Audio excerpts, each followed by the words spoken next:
చెప్తానమ్మా. శ్రీకృష్ణుడి జన్మస్థలం, డేటు, టైంతో సహా నేను చెప్తాను. నక్షత్రం అన్నిటితో సహా నువ్వు వీటిని చెప్పగలుగుతావా? నాకు ఇప్పుడు చూపించు. నా దగ్గర భగవద్గీత లేదు, నేను చూపిస్తాను. నీ దగ్గర బైబిల్ ఉంటుంది కదా, నువ్వు తీసి చూపించు. నేను యేసుప్రభు నిజమైన దేవుడు నాకు తెలుసు, ఆ విషయం చెప్తున్నాను. నీకు తెలుస్తాం కాదు, పుట్టాడు అంటున్నావు కదా, పుట్టిన డేట్ చూపించు. నాకు ఏంటంటే పుట్టిన డేట్ చూపించు.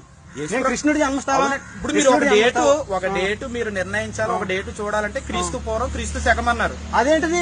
క్రీస్తు పూర్వం క్రీస్తు శకం అంటే ఒక్క నిమిషం. క్రీస్తు శకం అంటే ఏంటి? క్రీస్తు పూర్వం అంటే ఏంటి? అవునండి, క్రీస్తుకు పూర్వం కూడా లోకం ఉంది కదా, జనాభా ఉన్నారు కదా, అప్పటికి కొన్ని మతాలు ఉన్నాయి కదా, మరి ఇంకా క్రీస్తు ఎక్కడి నుంచి వచ్చినట్టు? అవును, యేసుప్రభు వారు భూమి అప్పుడు గుర్తొచ్చిందా యేసుకి?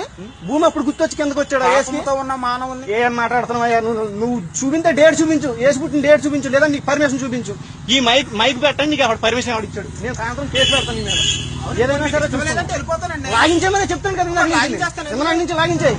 యేసుప్రభు నిజమైన దేవుడు అని చెప్తాక వచ్చాను నేను.